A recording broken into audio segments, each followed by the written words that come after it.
د ټول ناول ما مفتي صاحب ته ویلي وو محمول موضوع له ثابت کا دعوه دې صحیح ولیکه د هغې نه بعد حکم ولګوه تا د محمول د موضوع د ثبوت په ځای باندې تا حکم ثابت کړلی موضوع له د هغې جواب رانغی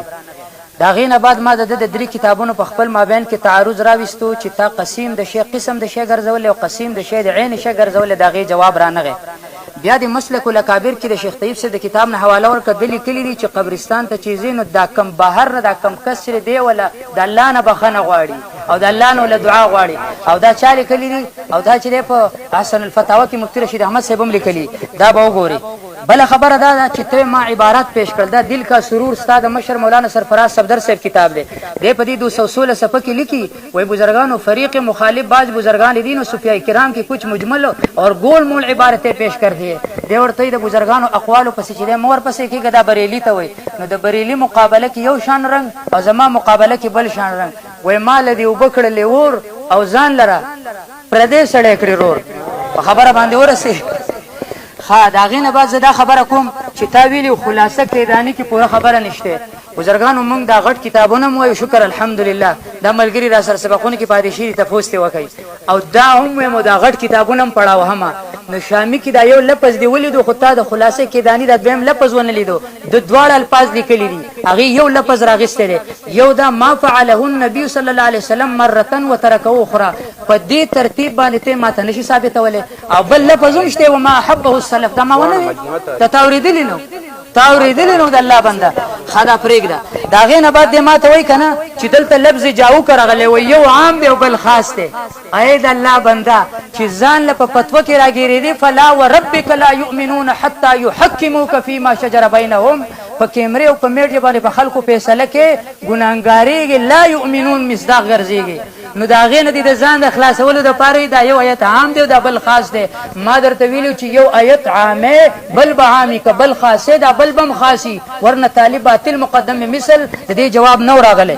بیا دا چې دی وجلته لفظ جاؤکه راغلی د مرګ نه بعد هغه زارکه راځي زارکه هغه جاؤکه لفظ نه راځي د هغې نه بعد بله خبره دا کوم دی وایي چې تا په حیات نبي مسله کې نسمت المؤمن حدیث پیش کړو زه هم په هغې کې ما دا پیش کړو چې د مؤمن روح په جسم کې دننه نه او د هغې سره زما د موضوع سره مناسبت و دا خو بالکل برابر خبره وه بیا دی وایي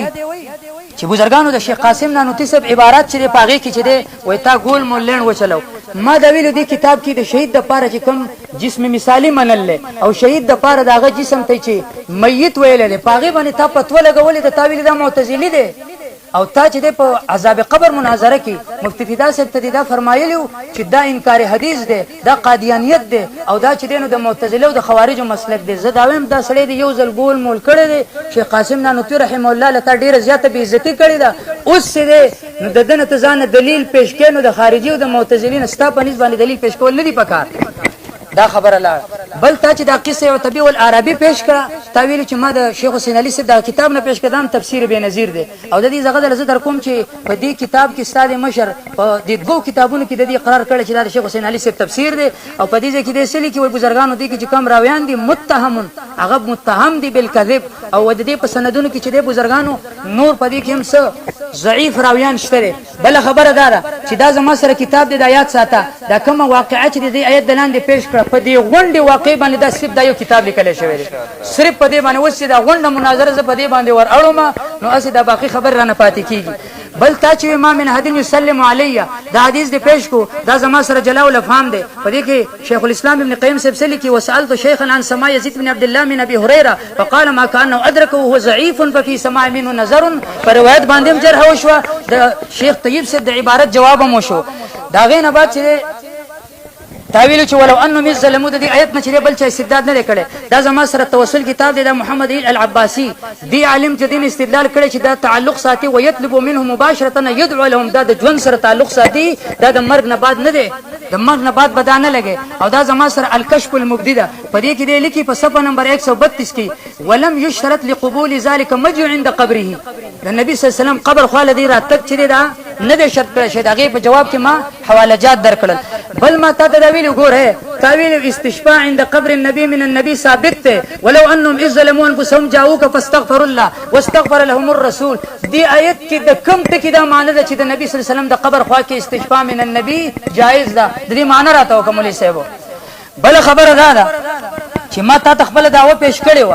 چې دا قسمه انداز سره دا ثابت نه دی او بیا مې درته دا ویل دي ته علماء شرک ویلې. اول زه په دې باندې آیت کریمه پیش کوم هغه ته ګوره. قران مجید کې الله تعالی فرمایي والذین اتخذوا من دون الله اولیاء ما نعبدهم الا ليقربونا الى الله زلفى. دې آیت کریمه ته ګوره دا زما سره زیارت القبور دی. په دې کې دې سلی کې وان قال ان اسال لكوني اقرب الى الله مني ليشفع لي في هذه الامور لاني اتوسل الى الله فهذا من افعال المشركين. دا د مشرکانو فعلونه دي. والنصارى دا د نصاراو کارونه دي. فانهم يزعمون انهم يتخذون احبارهم ورهبانهم شفعاء يستشفعون. بیا دا غینه بعد بل ایت راوړي ام اتخذوا من دون الله شفعاء قل ولو كانوا لا يملكون شيئا ولا يعقلون. بیا بل ایت کریمه راوړي ما لكم من دون من ولي ولا شفيع افلا تتذكرون. دا غینه بعد من ذا الذي يشفع عنده الا باذنه. نو حواله زمانه ده چرته فتوا په ما باندې ونه لګي زبان میری ہے بات ان کی.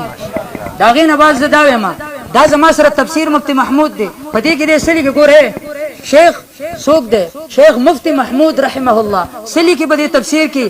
وही दगा आयत रागी से रबिया लिखी किसी की कब्र हो या कोई मैयत हो कोई कब्र या मैयत किसी इंसान की मदद नहीं कर सकती. इनको साहिब इख्तियार समझना. और ये मुशरिकीन तो क्या करते थे कि हम इन बुतों के इबादत उनकी जात की वजह से नहीं करते बल्कि इस वजह से करते कि ये अल्लाह ताला के करीब कर देते हैं. पदी के दा खबर है वकड़ چې دا مونږه واسطه منو او واسطه چې څوک مني دا مشرکان دي. د مشرکانو د پاره چې دا قول غي پیش کو وزه د توز دا خم دا 103 صفحه ده سماع الموتى ده. پدې کې شیخ سرفراز صاحب درس سے لیکي وای مونږ چې دا استشفاء یادو کنه وای دا مونږ کسی مقبول برگزیده بندی کی کا واسطه ور سفارش ہوتی وای دا واسطه ده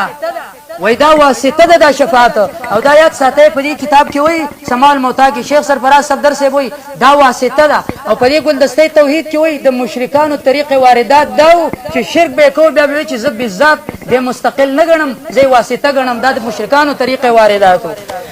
دا غینه بعد ګوره زم ته د استشفاء قول کې ستاده دغه آیت کریمه کې بوی هم نشته چې ستاده استدلال د دینه تام شي. دا زما سره تفسیر کشف الرحمن دی. په دې کې د حدیث را نقل کړي د آیت دلان دی. د بخاری نے جابر بن عبد الله سے نقل کی ہے جو شخص اذان سن کر یوں کہتا ہے اللهم رب هذه الدعوه التامه والصلاه القائمه آت محمدا الوسيله والفضيله وابعث مقام محمودا الذي وعدته تو ایسے شخص کے لیے قیامت کے دن میری شفاعت حلال ہوگی. بزرگانو دال پاز وای شفاعت به دی وشي. بل خبره خود سو علماء ورته شرک لیکلې او تاسو د علماء اقوال در نقل کړل خو چې کله خبر راشي دی دای کې شته حواله موجوده ده چې د محرم او د مبیح په منځ کې خبر را ترجیح به محرم لې د دې لوجه زه د ترجیح ورکوم. نو زم که شفاعت غواړي د شفاعت الله د نبی امید دي نو ګوره په دې باندې عمل وکړه. د اذان جواب ورکو د الله نبی فرمایلی وای طالب شفاعت ملاویږي الله دې زموږ نصیب کړي. بیا د مسلم شریف حدیث هم دغه شان راوړی دی وای تاسو کله जिस तरह मौज़िन कहता इस तरह तुम भी कह दो. दागीन बाद आखिर कोई जो शख्स मेरी अल्लाह ताला से वसीला तलब करेगा तो इसके लिए मेरी शफाअत हलाल होगी. जे मंग पदी तरीका बानी इंशाअल्लाह रवानी अल्लाह बमल अल्लाह द नबी शफाअत राखी. اوس ګوره چې دی خو ګوره دا زما سره صارم المنکر په دې صارم المنکر کې دغه ته ګوره دی لیکي وای عن علي ابن الحسين دا سوق دی دا زين العابدين دی رحمه الله الله دې فرحمه کی سلکی انه راى رجلا يجيء الى فرجه كانت عند قبر النبي صلى الله عليه وسلم. یو سړی چې هغه براتلو د نبی صلی الله علیه وسلم قبر خوا کې فرجه تا نو فيدخل فيه هغه ته داخلي دو فيدعو دعاء به کولا فنها وغمنکو او سی وګوره قال لا تتخذوا قبري عيدا ولا بيوتكم قبورا فإن تسليمكم يبلغني أينما كنتم. وای ګوره صحیح استدلال طریقې دا ګوره د قبر خوا کې د دعا نه منع کړی دی. خو ګوره دې کې لګلاس کې د مولانا سے دا زما سره اکابر کا مسلک و مشرب دا ستاسو د شیخ عزیز الرحمن صاحب کتاب دی. دیکھ اسے لکھی روضہ شریف پر عرض کر دیا کرو کہ وہ خود بھی مدینہ شریف حاضر ہونے والے ہر شخص سے اپنا سلام عرض کرتے اور دعا اور توجہ کی درخواست کرتے ہیں. دعا به کولا او دلته کې حضرت زین العابدین سے وہ فرمایل چې یو کس ما منع کړو چې په قبر د نبی صلی الله علیه وسلم راتل زم د الله د نبی د هغه نوسو په تابعداري کې روان یم. په دې باندې ماته خوشحالي ده شکر الحمدلله. بیلی کو گورے وہ اس کو فرمایا کہ جاؤ روضہ اقدس پر جا کر عرض کرو کہ میرے پاس اقامہ نہیں.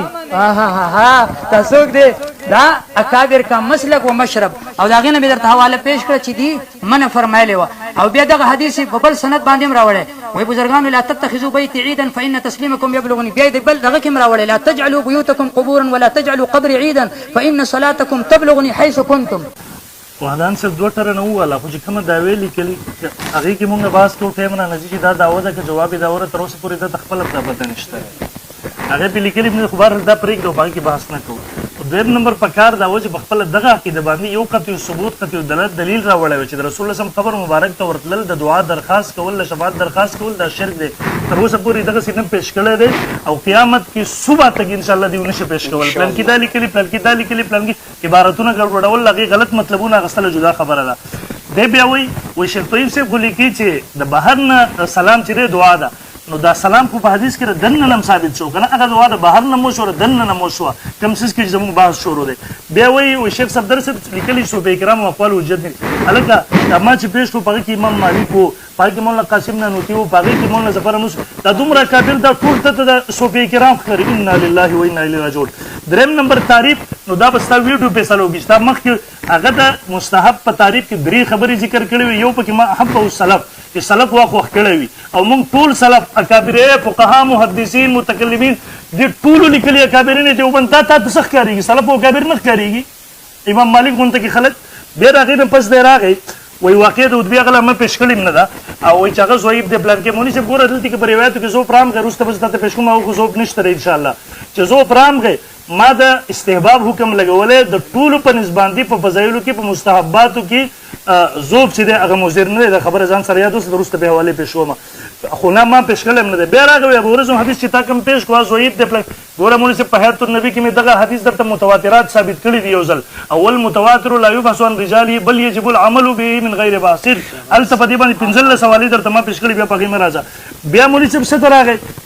پیغمبر کې وایي عبارت یې پیش کړو زر زر یو عبارت رالي بل دا ورته پته نه لګي زما دعوه سره زه وایم څه وایي یاره شرط نه دی د قبولیت دپاره د قبر خواته نو مونږ کله دا ویل دي مونږ خو دا استحباب په درجه کې واخیستله ته خو دا چې څه وی دی ته سوچ وکړه او دلیل یې سره وړو وایي ما نعبدهم الا لیقربونا هلکه مونږ عبارت کوو که څه ورته وایي هغې ته وایو چې شفاعت درخواست کوو.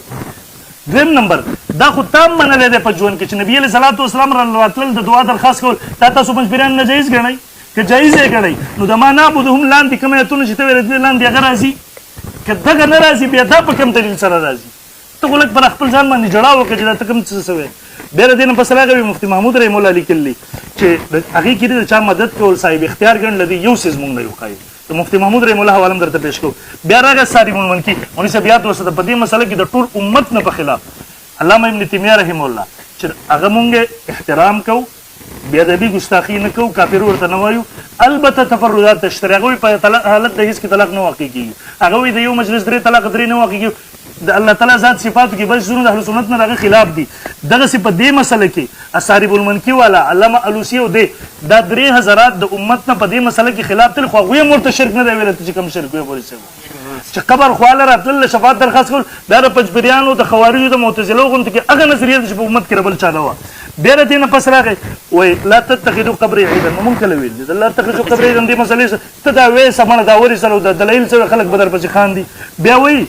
بې سنده خبره هلته هم نغله بیا وایي ازاروي صاحب رحم الله ورته وویله چې قبر ته ورسه ورته زما اقامه نشته ورشه که نه درخواست وکړه توسل له هغې سره زما اقامه نشته د الله نه وغواړه غوښتل د الله نه دي د رسول الله صلی وسلم نه دي ته خبره ګډوډومه. بیا د هغې نه پس دی راغی و یاره دا شرک دی دا ستا مشر لیکلی دی شیخ القرآن مولانا محمد طاهر پنجپیر رحمت الله علیه کې حیات و خدمات مصدم میاں محمد الیاس صاحب صفحه 307 کې ګړي وایي مولانا حسین علي صاحب رحم الله دا مسائل چې کم استشفاء عند قبر النبی سماع عند القبر وغیرہ فروعات میں جزوی اختلافات سمجھتے ہیں او دی وایي شرک دی نو اوس ستا مشر صحیح دی که ته صحیح یې پته نه لګېږي. بیا د سلام په مسله کې اقامت البرهان هم لیکي چې دغه دعا ده د دنه نه جواب هم ملاویږي ظاهر ته دی لیکي بلکې ظاهرین کا سلام سننے اور اس کا جواب دینے کے لیے هغه ظاهر لفظ هم راغی زه نور زد خو مه کوو خبره خو ومنه ای مولوي صاحب بیا زما ستا نه مطالبه ده په دا خپله دعوه باندې یو دلیل چې نبي اسلام قبر خواته راتلل په ژوند یا بعد الوفات او هلته دعا درخواست کول دا شرک دی قطعي ثبوت قطعي دلالت دلیل څنګه چې شرک ویلی د مناظرې تر اخره پورې به غواړم خو دقه ګډوډوالی به کوې د جل نه به کار اخلي انشاءالله یو دلیل به پیش نه کړي. زه راځم دی نه پس درېیم دلیل ته دا مسلم شریف دی زما سره جلد 2 صفحه نمبر 268 دے حدیث نقل کی دی نبی علیہ الصلوۃ والسلام نبی علیہ الصلوۃ والسلام فرمایا عن انس بن مالک ان رسول اللہ صلی اللہ علیہ وسلم قال اتيت في روایت حداب مررت على موسى ليله اسري عند الكسيب الاحمر دا معراج پشپ باندې زړه سرو شګو د ټیرکې په خوا باندې موسی علیہ السلام په قبر تیر شو مې د زمکه په خوا کې او هو قائم يصلي في قبري هغه په خپل قبر کې ولاړ مونږ کو ګوره مولوی صاحب د انبیای کرامو عند القبر سما اتفاقی مسله درسته به پیش کم بیا د اهل سنت والجماعت په نسبت باندې څنګه چې دی غنو حدیثونه ثابت دي په قبر او برزخ کې انبیای کرام منظم کوي هر کله چې منځ وغیرہ دا عبادت په قبر کې ثابت شو نو په دغه کې دعاګانې دي پر منځ کې نو د مستشفی لپاره د شفاعت درخواست کول په طریقه اوله سره ثابت شو سلورم نمبر دلیل پیش کوم مولوی مسند البزار جلد 10 او 9 د رسول الله صلی الله علیه وسلم فرمای وقال رسول الله صلی الله علیه وسلم حیاتی خیر لكم زما ژوند دنیوي ظاهري غوړه ده تاسو لپاره تحدثون ونحدث لكم تاسو ما تخپل حالات بیانوي تاسو ته بیانو ووفاتي خیر لكم زما دنیا نه تګم غوړه ده تورزو علی اعمالکم تاسو اعمالو ما پیش کی فما رايت من خير حمدت الله عليه زج خیر احلات وګورم نو زبد الله حمد بیانو وما رايت من شر استغفرت الله لكم زج د امت مجموعي بد حالات وګورم زبد الله نه بخنه غواړم اے اقصص پسې مربو اولان دي سلیکی واورده الهيثمي في مجمع وقال رواه البزار ورجال الصحيح اے د بخاری سند دی بالکل بدی کې باس نشته دغه رنګ مولوی صاحب په برزخی ژوند کې دغه ثابت شو د صحیح مرفوع حدیث سره 5 نمبر دلیل دا ما سره مولوی صاحب تفسیر قرطبی دی جلد 6 صفحه نمبر 439 عن علي رضی خلیفہ راشد علی فرمای قال قدم علينا عربي بعد ما دفننا رسول الله صلی الله علیه وسلم اے خلیفہ راشد سوې د صحابه زمانه دا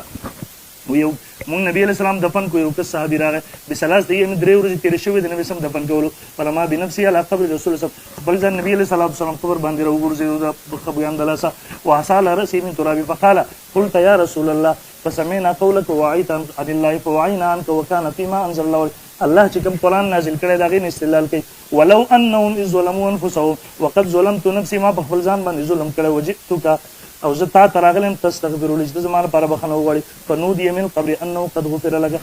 आवाज ورته راغی بخنه وشوي د تا اے دا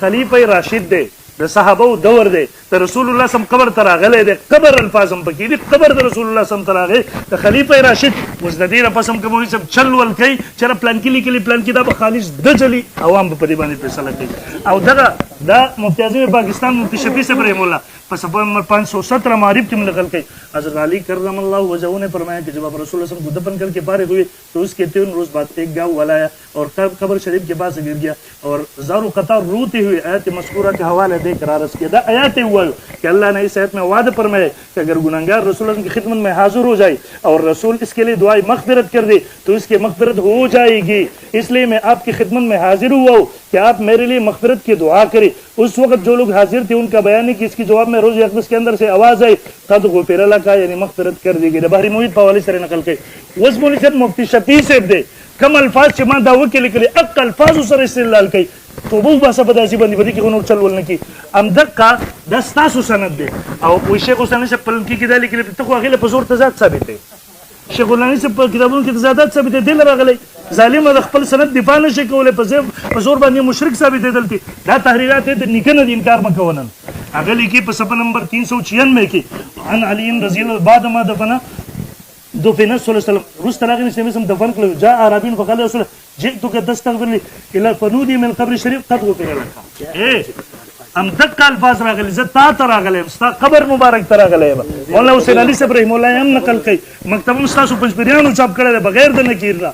ام دغه رنګ زمونږ صاحب دلیل نمبر 6 دا زما سره اعلان سنن علامه عثماني چې دا دی علماء دیوبند کتاب دی رحناف کتاب دی علامه زبر په بری صغیر کې منل شوی جلد صفحه نمبر 498 میں دے نقل کړي وقد صح ان آیات نقل کړي په تور د استدلال راوړي د استشفاء لپاره ان ابي ايوب الانصاري په صحیح طریقې سره راغلی دی ايوب الانصاري انه قال لمن کړ یو راغلی خبر خواته ورته پنځپیرانو بشن خبره چا وکړه چې ته سګي دو ورته وزع وجهه على القبر د خپل مخه په قبر مبارک کې خو د نبی رسول الله پر انما جئت رسول الله سلام زر نبی علیہ السلام لراغلم ولم ات اللبن والحجر زګټي یا خخت لنیم راغله د پنځپیرانو غونته چې دا ګټه یا خخت غني زر رسول الله صلی الله علیه وسلم تراغله کما سیتی بسبب ان حکم الایت بیرغه نه پسند غنه نقل کوي دا مولوی صاحب علامه عثماني عظیم محدث دغه استدلال لپاره په استشفاء باندې نقل کوي وم نمبر مولوی صاحب زر اعظم مصنف تی اے مولوی صاحب دلایل بروسته ذکر کوم شپږ دلایل مې ذکر کړل مخکې به ان شاء الله دلایل انبار زما وګوري چل ول مکوا اکابر دې قسم دې کوم عبارت چې پیش کړي یو عبارت هم سره موضوع سره تعلق نه ساتي یو آیات یو حدیث دغه سره راوړه چې باغی کې د رسول الله صم قبر مبارک ته راتلل د دعا درخواست کول دا شرک دی ان شاء الله زما چیلنج د دنیا پنځپیریت ته پیش به نکي ان شاء الله عبادت والا د آیاتونه م پیش کوو مولوی صاحب په موږ تاسو باس نشته قبر خواته راتلل دعا درخواست کول بدغه کې باس بسم الله الرحمن الرحیم د ټول نولنې خبره زدا کوم چې دی وی چې تا دعوی ته دی دعوه نه دی لیکلي تاسو یې دعوه راکړه ما دله درکړه خو اصل کې مسله دا د دې کې مدعی ته زه نافي یم ما چې تا ته دعوه کړله ما دعوه په شکل د نفي کړې ده په نافي باندې دلیل چا ویلی د نافي دپاره دلیل ضروري دی زه خو معارض یم په معارضه کې درته زه دغه پیش کوم دلایل پیش کوم او اته احادیث به درته پیش کړه او د قرآن مجید دا آیتونه نه مې درته غالبا 4 آیتونه په اولني ترن کې پیش کړي دي هغه به د ملګرو اورېدلي او دا به بیا ځان له ګوري انشاءالله ولذي په اولنۍ خبره دا ده چې دی ما ته دعوه جواب دعوه ما ته ګوره ما په دعوه کې محمول چې شرک دی دا مې موضوع نه دی ثابت کړی د الله بنده ما نفي کړی ده د ثبوت تا زما دعوه نه ده اورېدلې زما په دعوې دې ځان نه ده پوه کړی ما نفي کړی ده د ثبوت زه تا ته اوس دا وایم دا ستاسو کله د معجزه او کرامات اختیاري دا دغه معجزه او کرامات اختیاري موضوع باندې تاسو مناظره وه په دې کې تا اول دعوه دې لیکلې ده دعوه دی په دعوه کې د محمول موضوع نه نفي کړی وروسته د حکم لګولی او زه درته یم دا حکم د قیامت سبا به راشي یوه دانه ماته دا تاسو چې دی د قرآن حدیث نه په صحابو کې نه بلکې د فقهاو د عبارت نه راته مغه نشي پیش کولی تا چې کوم حکم لګولی د هغې نه بعد زه بله خبره دا کوم اصل کې ترتیب د مناظرې دا دی محمول به موضوع له ته ثابتې محمول به زه موضوع نه نفي کوم تا چې یو دلیل وي ماته د یو دلیل د یو آیت یا د یو حدیث دا معنی وښایه چې هغې کې ویلي چې استشفاع عند قبر النبي دا مستحب ده او دا ثابت ده دا راته وښایه که نه دا خو شته دی نه یو حدیث نه دی ښودلی د علماو د عباراتو نه پیش کړی ما چې کوم وي ما نعبد من لا لیقربون الا زو ته دا عبادت دی زه ته یم وروره ستا د مشر په ګلدستۍ توحید کې څه لیکلي دي وایي کیون کی دعا ور پکارنا و خود عبادت ہے دا پکارنا و دعا دا خود عبادت تو پکار کې په دې ځای کې څه وایي ګوره وایي وای دی له اسې دغه عزیز رحمان صاحب له چې دی نو اسې وجه ولکته هغه ویلي د قبر خواله چې لاړې ورته دا وایي چې زما سره اقامه نشته دی وایي قبر خوا لاړې د الله نه سوال قبر خوا لاړ وایي چې ما سره اقامه نشته دی وایي د الله نه سوال دا کومه فلسفه ده مولوي صاحب خپل ملګري به درپسې دې پرې وخاندي کم از کم د دعوې او د دلیل سره مطابقت پیدا کوه په یو کتاب چې رد کوې نو هغه رد داسې رد کوه چې هغه وزني سبا درپسې ملګري نه خاندي بل تا ویلو چې یاره بصایر کې شیخ طاهر رحم الله یا د شیخ طاهر رحم الله نورې خبرې دې پیش کړي چې هغې دې ته فروعي وي او دې باندې فتوا نه لګوي دا زما سره بصایر دی په دې کې لیکلي بل ذکر ذلک من افعال المشرکین الضالین دا د مشرکین الضالینو د هغې ترتیب دی په خبره پوه شوې او دقه خبره یې راخیستې دا کومه چې تاسو کوئ د هغې نه بعد دا وایي ګورئ ليشفعوا لنا في حاجاتنا او بیا د هغې نه بعد یې کړي واما النوع الثاني غیر الشرعي وهو الذي لم يأتي به الشارع اقه خبره چې کومه ما کړې هغه هم ده کړې چې بزرګانو تاسو چې دا کومه دعوه کوئ دا د شارع علیه السلام نه ده نقل ته به د علماو د عباراتو نه به وله یوه دغه جوړې لیکن د قرآن او د حدیث نه صراحتا یو لفظ نشي ښودی چې په هغې کې دا چې د نبي صلی وسلم قبر خواله لاړ شو د نبي نه سوکه د شفاعت طلب ترې نه وکړه دا ماته نشي ثابتولی او دا ورته هم نشي ثابتولی چې د اقامې سوال ته وکړه دا ته هم نشي کولی چې ماله دا حاجت پوره کړه دا نشي ثابتولی انشاءالله بیا د هغې نه بعد تا چې د قصې عتبي والعربي پیش کړه دا تا څنګه وي بزرګانو دې دپاره چې دی جی د هغې نه مخکې تا داسې یو واقعه وویله دې متعلقه ویلې دي ده ویلې دي د یو واقعه دی ویلې دقه واقعه وه تاسو ذهن به کار نه کوي په هغې باندې دا شیخ حسین علي صاحب په دې باندې رد کوي دی وایي دا ثابته نه ده وایي دا ثابته نه ده په دې کې ورباندې رد وکړو او په دې کتاب کې صیانت الانسان کې هم دی وایي دا ثابته نه ده او د هغې دپاره لیکلي بزرګانو دا بل حدیث چې تاسو پیش کړي ته غوږ کېده د حیات خیر لکم ومات خیر لکم دا حدیث چې وي دی وایي هذا خبر مرسل دا خبر مرسل دی او لاندې بیا په هغې باندې چې په سند باندې هم جرحه کوي بله خبره دا ده دی وایي چې یاره الصارم المنکي والا دې علماو په دې ځای کې څه کړی اختلاف کړی یاد ساته شیخ الاسلام ابن تیمیه رحم الله تا چې کله د مفتی فدا صاحب سره مناظره او په عذاب قبر ستا سره د فتوی لپاره بل هیڅ یو کتاب نه و تا د شیخ الاسلام ابن تیمیه نه چې د حواله پیش کوله په ما باندې د انکار د عذاب قبر د لپاره زه اوس خیم تاوي چې دیو دام نه دی لیکلی چې دا نه دی لیکلی چې دا شرک ته اوس زه درته خیم حواله راکړه دا صارم المنکر دی کې سوې ګوره واما دعاؤه هو وطلب استغفاره وشفاعته بعد موته فهذا لم ينقل عن احد من ائمه المسلمين دا په مسلمانانو کې د یو امام نه دی نقل لا من الائمه الاربعه دا په سلور ائمه کې د یو امام نه دی نقل ولا غیرهم نه د اچا بل چا نه دا نقل دی بیا بر لیکلی دی ولا يقصد للدعاء عنده او لطلب برکته او شفاعته د نبی صلی الله علیه وسلم قبر خوا کې به دعا لم نزي د طلب د برکت د پاره بم نزي د شفاعت د پاره بم نزي او چې څوک دا شی کوي لم ينقل عن احد من ائمه المسلمین پای مو کې یو امام نه دی نقل بل دا زما سره دا کتاب دی ګوره فاتحه کا صحیح طریقه په دې باندې د بشمار علماء دیوبند سختونه دي ایو خبره به درته پکې وکم په دې باندې چې د شیخ سید حسین احمد مدنی صاحب دی په دې کې مفتی کفایت الله صاحب دے په دې کې مفتی شفیع رحم الله صاحب دے په دې کې سلی کې گورا لیکن ہمارے یہاں لوگ قبروں پر جا کر مرحوم بزرگوں سے عرض معروض کرتے ہیں ان سے مدد چاہتے ہیں انہیں اللہ کی یا سفارشی بنانے کی کوشش کرتے ہیں لگ صبر اخیر کے بیدر قوم وہ جملہ افعال شرکیہ کرتے رہتے ہیں وہ دا جملہ افعال شرکیہ پاگی کی لگیا دی اڑم دی او کئی دا میں درتا دا خا علم دا علماء دیوبند دا پیش کر بیا درته دا ګوره تاویل چې شیخ الاسلام ابن تیمیه فتوا نه لګولې دا ګوره قاعده جلیلیه دي ته ګوره دې کې لیکي فإن طلب شفاعته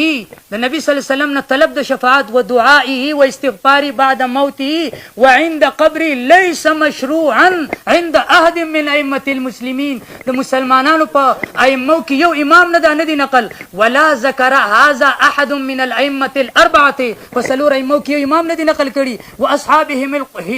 القدماء فقدماء صحابو کې یو کس دا نه دی نقل کړي وانما ذکر هذا بعض المتاخرین دا خو بعض متاخرین خبر راخستلې ده بزرګانو تابع په دې کتاب کې نشته فتوا ما شته ده فتوا ها وای ګوره سړي به څنګه به کې نشته حواس غوکې دا زما سر کتاب دی د علماء دیوبند صبر په دې کې څه لیکي ګوره د علماء دیوبند کتاب کې 184 صفحه کې لیکي فالتمسك بسنة سيدنا ونبينا محمد المصطفى هو الأصل في مذهب علماء دیوبند الکه بزرګانو و یاد ساته دلیل بد الله د نبی په حدیث باندې نیسی دا اصل د په مذهب د علماء دیوبند کې بیا لیکي فالامور التي ليس لها اصل في الكتاب والسنه وتعامل الصحابه هغه امور چې پای کې د قران نه دلیل نو د سنت نه نو د صحابه تعامل نو او سند في اطار ذوق والعمل لدى العارفين بالشريعه لاندې لیکي فهي باثرها جديره بالرد ودا د دې مناسب دي چې دا پریګ دي او دین انکار وکي فاجتناب هذه البدع والخرافات اتباع سنن السيد الموجودات ذلك هو مذهب علماء دیوبند د علماء دیوبند مذهب دا دی خبر به د قران نه ثابته د حدیث نه ثابته د صحابه د قول نه ثابته بیا چرته د امام ابو حنیفه رحم الله مقلد دا غي نه ثابت کا او زه دا وایم ګوره چې لفظ د استشفاء عند قبر النبي او مستحسني کدا لفظ دی راته او خودو نستابه غټه زما به بلاتی او ان شاء الله په خنجر دی نه وهم نه په تلوار وسوم د قران حدیث پدار ان شاء الله العزيز ز په خپل شاعر یم بھائی لک صبر ګوره وکړه جی دا زما سره مصنف ابن ابي شيبه دا په دې کې لیکي فصل في الصلاه عند قبر النبي واتيانه خبري توس ګوره مخکي به لیکي ګوره عن علي بن الحسين انه راى رجلا يجيء الى فرجه كانت عند قبر النبي مخکې دا حواله پیش کړي و فيدخل فيها حضرت زين العابدين سے وای یو سړی براتو د نبی سلام قبر خواته الته به سکو دعا به کوم ما درته خو د اسلام مشر دعا د قبر خوا کې چې دی داغي قول کړي دي په دې کې مسلک په دې کتاب کې اکابر کا مسلک و مشرب کې دا قول کړي دي نو سجل به کو ګوره نو دو ورته وی فنهاه نمنيكو بيورتي ألا أحدثك بحديث سمعته من أبي عن جدي عن رسول الله صلى الله عليه وسلم قال لا تتخذوا قبري عيدا بزرگانو د دق حدیث نه ګوره چا استدلال کړي دي د نبی صلی الله علیه وسلم نو ست استدلال کړي مال دقه کافی ده ته د نور علماء نه استدلال کوا زبد الله د نبی د نوسونه استدلال کوم ان شاء الله العزيز پته بلګيږي او بیا ورپسې په دې بل دغه کوم د حدیث راوړې و یاد ساتئ تاسو چې وي دی وای کنه بزرګانو قبر خواله لاړ شه د اقامې سوال تم کوا دغه استشفاء سوال تم کوا طلب د مغفرت تم کوا دعا تم کوا ګوره یاد ساته په دې کې بزرګانو دې سلی کی دا حدیث راوړی دا سوی جی قال سمعت النبي قبل ان يموت بخمس د نبی صلی الله علیه وسلم د وفات نه 15 ورځې مخکې دا ته ما اوریدلیو صحیح فرمایل الا وان من كان قبلكم كانوا يتخذون قبور انبيائهم وصالحيهم مساجدا الا فلا تتخذوا القبور مساجدا اني انهاكم عن ذلك ويزود دین منکم او دا چارولي دا سوق ده محمد بن ابي شيبه عبد الله بن محمد ابن ابي شيبه دیو د دین استدلالا دارا ولي او دا چې دینو زین العابدین سیب استدلالا دارا ولي